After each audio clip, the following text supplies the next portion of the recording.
You are ambitious. You tell yourself that you are, yet you linger, motionless, staring at the same wall of empty hours, as though time itself were a spectator of your hesitation. The world applauds ambition, yet few ever recognize the shadow that ambition casts when it is unaccompanied by effort. You desire endlessly, yet act rarely. This paradox is not merely a failure of character, it is the fundamental cruelty of existence. The will commands, but the body, the mind, and the spirit are complicit in their own immobility. In every human being lies a ceaseless striving, a constant flicker of longing that masquerades as purpose. We tell ourselves stories of greatness, rehearsing victories in the theater of imagination, while the hours pass unnoticed, slipping like grains of sand through indifferent fingers. To be ambitious but inert is to live in a peculiar torment, to taste the sweetness of aspiration without ever swallowing it. It is a torment sanctioned by the universe itself, which does not reward intention, nor virtue, nor thought, but only the relentless exertion of the will. Modern life, with its distractions and comforts, lulls you into believing that stillness is harmless, that contemplation is an acceptable substitute for action. But you know this to be false. Deep down, there is a gnawing, a quiet panic, a subtle awareness that you are betraying yourself. The mind, sharpened by intelligence, watches the body falter. It observes the discrepancy between desire and execution and recoils. And yet, even in recognition, the inertia persists, not as a matter of laziness, but as the inevitable resistance imposed by the will itself. Unceasing, blind, indifferent.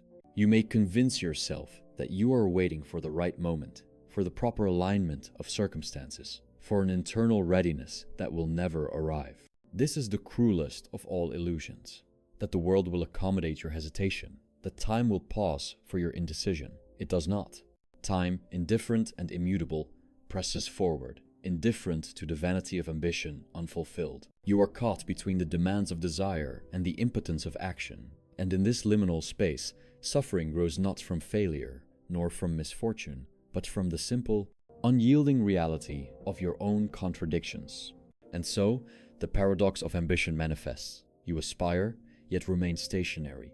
You hunger, yet do not feed. It is not a moral failing, nor a character flaw. It is the revelation of what Schopenhauer named the will, the eternal, insatiable force that drives all life, demanding, never satisfied, indifferent to the sufferings it produces. You are both its servant and its victim. Every unacted impulse, every postponed intention, every imagined triumph is a wound, inflicted silently by your own unrelenting desire. And in this recognition, a singular truth emerges.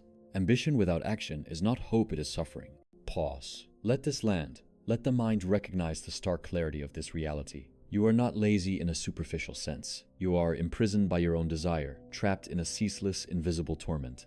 And yet, in this torment, there is a strange, unacknowledged beauty, the self laid bare, the illusion stripped, the naked machinery of will revealed. It is here, at this edge, that the descent must begin into the anatomy of suffering, into the paradoxes of desire, into the prison of your own making. He's silent, unrelenting master. It does not pause, it does not relent, it does not grant comfort. Every thought, every longing, every fleeting impulse is a ripple of the same restless force that binds you to its endless circuit. You imagine that desire can be managed, tamed, subdued, but it is not a beast to be trained. It is the foundation of your very being, the raw essence of the will that animates all life, and in its nature, it is insatiable. You hunger, and in hunger, you are reminded that satisfaction is a phantom, a fleeting shadow that evaporates the moment it is grasped. Consider ambition without action. Here lies the peculiar cruelty of human existence.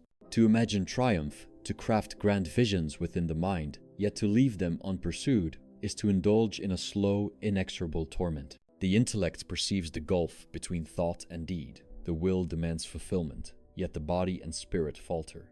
There is no shame here. In the ordinary sense, society may offer judgment, but there is a quiet, merciless suffering that comes from the recognition of one's own impotence. You know that you could act, that you should act, yet a resistance arises not external, not circumstantial, but intrinsic. It is the friction between longing and capacity, the invisible weight of the self that crushes intention before it can take form. This resistance is the tyranny of the will. It is blind, ceaseless, and indifferent. You sense its presence in every hesitation, in every flicker of procrastination masquerading as deliberation. The will is not moral. It is not fair. It does not console. It commands, and you obey. Not always in compliance, but in tension, as though your very consciousness were at war with its own essence. And yet, you are complicit, for the will is your own, and in its demands, it spares none. Every unacted intention, every postponed effort, every unfulfilled ambition is a wound inflicted by the very force that constitutes your being. Time, the cruel companion of desire, adds its own weight. Each moment of inaction accumulates like sediment, pressing upon the mind with invisible but undeniable force. You are aware, however faintly, that life is finite, yet finitude offers no solace, no urgency that cannot be ignored. It is one thing to recognize the passage of days, and quite another to confront the inexorability of mortality while suspended in inactivity. You linger, aware that each hour of hesitation is an hour of life consumed without expression. The tragedy is not failure in the ordinary sense. It is the existential realization that every unacted impulse is a brushstroke left unpainted on the canvas of your own existence. Ambition, in this state, becomes a cruel mirage. It dances before the eyes, luminous and intoxicating, yet unreachable. It is not that you lack desire, but that desire itself has become a prison, an intricate lattice of longing that binds the mind, constrains the body, and drains the spirit. You are aware, painfully, of your potential. You sense the energies that could be harnessed, yet the machinery of the will resists and the intellect trembles, powerless, at the vastness of the distance between conception and action. And so arises a subtle horror, the knowledge that suffering is not only inevitable but intimately tied to your own existence.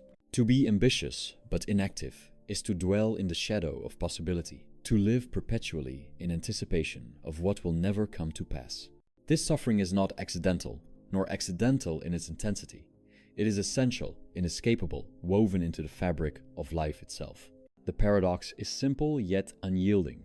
To live is to desire is to suffer, and to suffer is to exist. Pause, if you can. Let this recognition settle into the marrow of your being. There is no condemnation here, no admonition. There is only the stark truth of your own structure, desire, inertia, and the unrelenting pressure of the will. And yet, even in this bleakness, there is clarity. The mind that observes its own torment sees the mechanics of existence as they truly are. There is no escape, yet in observation, there is a strange lucidity. The suffering is yours, undeniable, unshakable, but it is real. It is the pulse of life itself, unadorned and unflinching. In this descent, you will confront the full measure of your inner landscape. You will see the futile circuits of procrastination, the haunting corridors of unfulfilled ambition, the shadowed chambers where the will rules unchecked. You will recognize, perhaps for the first time, that inactivity is not merely comfort. It is a subtle, existential torment, a crucible in which the self is endlessly tested. The intellect recoils, the spirit trembles, the body hesitates. And in this triad of tension, the machinery of suffering spins its quiet, merciless cycle.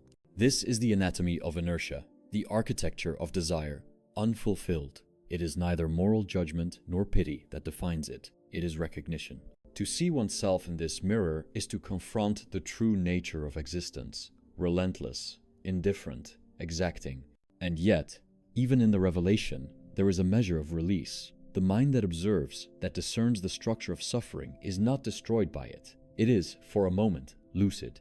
It sees what is, without disguise. And in this clarity lies the first faint relief, not hope, not consolation, but a sober acknowledgement that the self, in all its desire and inactivity, is as it must be. Ambition without action is a cruel farce, an exquisite torment that masquerades as hope. You craft visions of yourself as powerful, accomplished, revered, yet these visions exist solely in the theater of imagination. They are spectral rewards, unattainable and fleeting, offering no solace but the sting of recognition that what you desire you do not enact. Society will flatter you for your intentions, reward the performance of diligence, yet it cannot and will not intervene in the chasm between thought and deed. The applause of the world is irrelevant. What matters is the silent reckoning of the self. the intimate confrontation with the yawning distance between ambition and execution. You tell yourself that the delay is justifiable, waiting for the right conditions, the right knowledge, the perfect alignment of circumstances. But these are illusions, comforting lies whispered by a mind unwilling to endure the friction of effort. The perfect moment does not exist. Life offers only the inexorable now, indifferent to hesitation, blind to preparation. To wait is to defer suffering, yet paradoxically, waiting magnifies it. Every unexecuted plan, every postponed act becomes a weight, pressing on the spirit, accumulating like sediment in the quiet corners of consciousness. You are not merely unproductive. You are suspended in a state of subtle, inescapable suffering. Each moment of inertia, a testament to the unyielding demands of the will. The will, relentless and blind, observes this hesitation with impartiality. It is neither benevolent nor cruel. It simply is, a force that animates, constrains, and consumes. It demands exertion, yet grants no guidance. You obey, compelled by its invisible hand, yet you resist, constrained by the very consciousness that perceives its tyranny. The intellect sees the futility, the desire recognizes the stagnation, and the spirit trembles at its own incapacity. This tension is the essence of suffering, the unbridgeable gap between longing and action, the consciousness of possibility unfulfilled, the awareness that every potential achievement remains unrealized. Time, ever indifferent, completes this architecture of torment. The days slip past unnoticed, yet they are not lost to the external world, they are claimed by your own inaction. Mortality adds a shadow to the already darkened chamber of inertia. The knowledge that each unacted impulse is a moment of life irretrievably spent. You feel the weight of hours pressing upon your chest, the silent accumulation of deferred effort, the quiet indictment of existence itself. In this recognition, ambition becomes a ghost, desire a phantom, and life a series of echoes that remind you of what could have been, yet never will. And in the solitude of this realization, a peculiar clarity arises. You observe the machinery of your suffering, the precise mechanics by which desire becomes torment, and the mind, briefly lucid, perceives the pattern. Ambition without action is suffering by design, inescapable, inevitable. It is neither fault nor failure. It is the raw operation of the will, manifesting in a consciousness that has the courage or misfortune to witness it. There is no comfort in this, no relief, but there is a strange beauty in recognition. The truth, stark and unflinching, illuminates the architecture of the self, revealing the hidden chambers where the shadows of procrastination and longing intertwine. You may wonder if there is recourse, some avenue for mitigation, some trick to soften the edge of this existential suffering. There is none. Not in hope, not in strategy, not in the consolations of society. The only possibility is observation, the intellect standing apart, watching the will in motion, acknowledging the futility without illusion, and allowing the recognition itself to be a form of quiet, sober relief. In this detached observation, the mind escapes the torment not by altering the world, but by seeing it clearly, by seeing the self unmasked, by accepting the mechanics of suffering as they are. And so, ambition without action stands revealed. Not noble, not tragic in a romantic sense, but exacting, precise, inevitable. Desire, inertia, the blind tyranny of the will, and the shadow of time, these form a lattice from which there is no escape. Yet in the understanding of this lattice, in the unflinching acknowledgement of its structure, there is a paradoxical solace. It is not hope, not redemption, not consolation, it is truth. And truth, in its unadorned form, grants a moment of lucidity, a pause between suffering and recognition, a breath that is sober, not sweet, but real. Society has long understood how to adorn the suffering of the individual in the garb of spectacle, to transform torment into a theater in which the observer is lulled into distraction. Modernity, with its endless stream of images, promises, and curated lives, presents achievement not as labor, but as spectacle. It offers the illusion of progress while masking the true cost, the expenditure of the self in action. You are told incessantly that you must aspire, that you must improve, that you must cultivate yourself into an ever higher version of who you are. Yet these admonitions, like the cries of a distant market, conceal the void that yawns beneath. They are not guides, they are mirrors reflecting what you are not. And in that reflection, they deepen despair. The media, with its parade of filtered lives, creates a perverse theater of comparison. You witness perfection, carefully staged, yet it is hollow.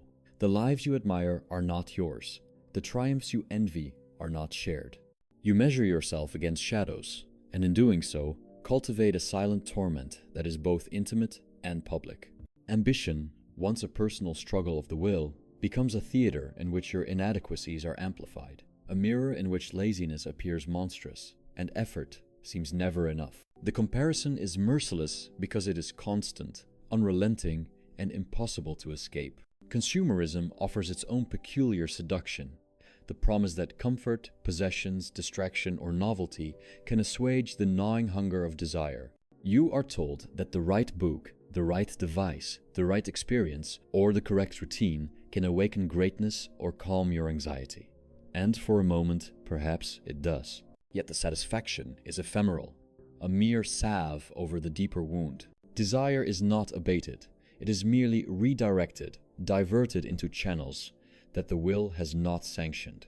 In these diversions, the self lingers, believing in relief while suffering continues, subtle, precise, invisible, until one day the mind perceives with a jolt.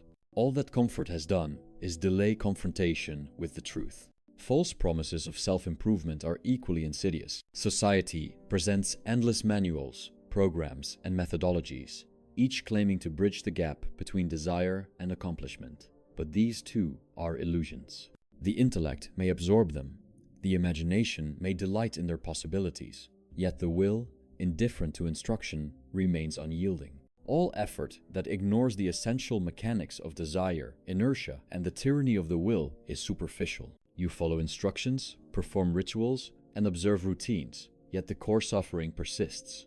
You are caught, again, in the lattice of your own making, and society, oblivious, applauds the performance without acknowledging the torment. Isolation, subtle and pervasive, compounds the effect. The social mirror does not merely reflect achievements, it magnifies weaknesses. You see yourself in comparison to others and perceive deficiencies, both imagined and real. In these reflections, the mind constructs layers of shame, self-doubt, and futility.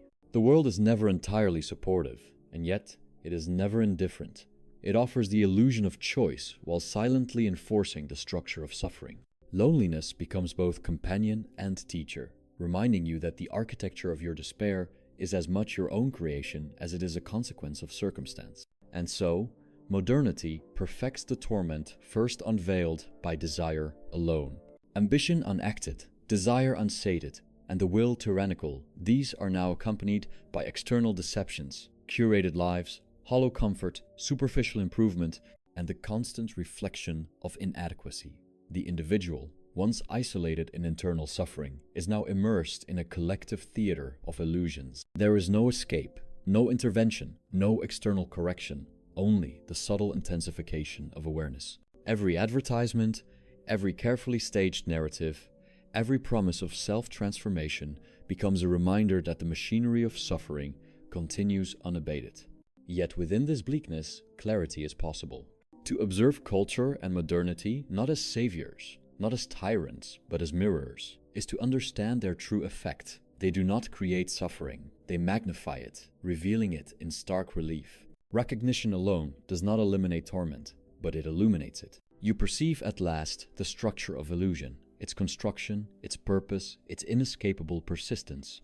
The mind that can see this, that can hold the horror of mediated desire and still observe, experiences a quiet lucidity, a brief, sober release. Not hope, not consolation, not victory, only truth, unadorned and precise. The paradox is cruel. Culture promises improvement, yet reveals inadequacy. Society promises progress, yet mirrors inaction. Modernity offers distraction, yet magnifies awareness. You are ensnared, not only by desire and inertia, but by the reflection of your own suffering cast upon the stage of the world. And yet, in observation, there is a fleeting relief. The mind sees clearly, the will is not pacified, but understanding brings its own quiet solace. Pause, if only for a breath. Let the mind step aside from its constant turmoil and witness, with cold precision, the reality it inhabits. There is no triumph here, no reward, no gentle reassurance whispered by the world or by society. Only observation, impartial and unflinching. You see the self, stripped of narrative, stripped of excuses, stripped of performance. You are desire and inertia, ambition and inaction, simultaneously condemned and inevitable. In this quiet, you may note the exquisite symmetry of suffering. Every hesitation, every deferred action, every longing unfulfilled forms patterns, repeating endlessly, like ripples on a stagnant pond. Yet in recognizing these patterns, there is clarity. You perceive the architecture of your torment, the will, the intellect, and the body arranged in precise tension, each constraining and shaping the others. For a moment, the mind rests not because the suffering has ceased, but because it is now seen in its true form. Observe desire in its nakedness. It is neither noble nor ignoble. It simply exists, a force without reason or mercy. It flows through you, indifferent to intent, ignoring morality, unconcerned with outcome. You witness it as one might watch a river, powerful and unyielding, shaping the landscape without thought, relentless in its passage. And in this observation, a subtle relief emerges. You are no longer at war with what is, no longer fighting illusions, no longer flailing against shadows. You see the current, and in seeing, you are, briefly, lucid. There is a paradoxical beauty here, in the stark, uncompromising exposure of reality. Suffering, once obscure and insidious, is now articulated, understood. The mind, no longer deluded by false hope or distracted by comfort, experiences a moment of quiet resonance with existence. It is a relief born not of soft sentiment, but of clarity.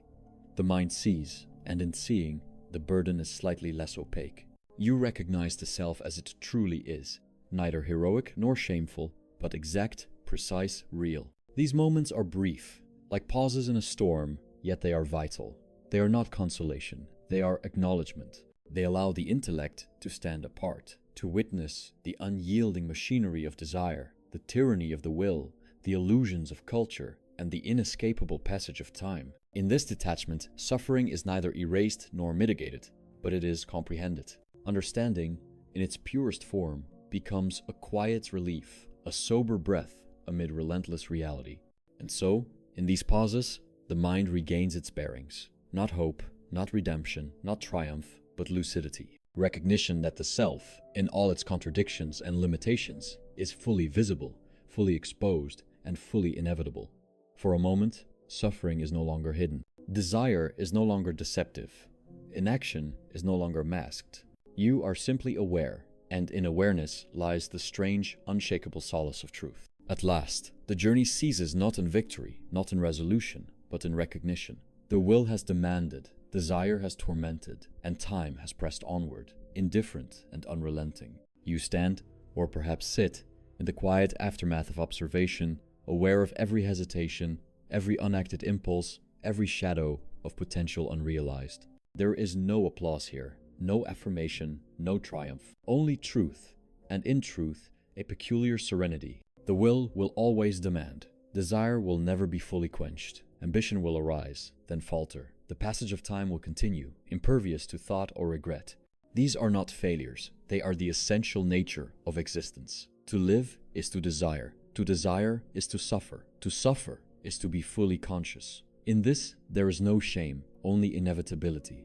The self, stripped of illusion, stands bare before the world, not heroic, not victorious, but unflinchingly real. Yet in the starkness of this reality, there is a strange comfort. The suffering is yours, exacting, precise, and yet comprehensible. You know its cause, its rhythm, its inevitability. You observe it without pretension, without flinching, without the numbing balm of distraction.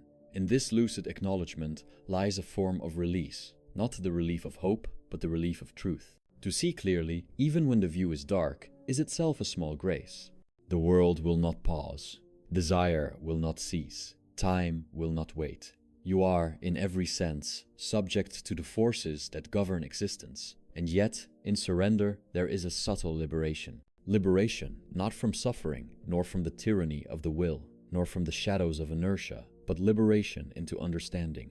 To know yourself, unadorned, unexcused, uncompromised, is to touch a strange transcendence, a quiet, sober intimacy with reality itself. Imagine, if you will, a dim lantern flickering in the night. Its light does not chase away the darkness. It simply illuminates a small space. enough to see what is before you. So too is this surrender. The world remains vast and indifferent. The will remains unyielding. Desire persists. Yet within your consciousness there is a circle of clarity, a small, firm light that renders shadows recognizable. You see the structure of your own existence, the precise lattice of suffering, and you nod, not in triumph, but in acknowledgement. And so the monologue ends, not with a call to action, nor with consolation, nor with empty inspiration. It ends with awareness. The self fully exposed, desire fully recognized, time fully acknowledged, suffering fully understood. The path of life is neither corrected nor diverted, but seen. In this seeing, there is a subtle, ineffable peace, the relief of truth, the quiet grace of comprehension, the sober serenity of accepting what is. Here, at the edge of reflection, the lantern dims. You are left, as always, with the self, with desire, with the will, with time, and with the unflinching knowledge that all of it is as it must be. And in this knowledge, a final breath is taken, a breath not of hope, but of clarity, not of comfort, but of lucidity, not of triumph, but of understanding.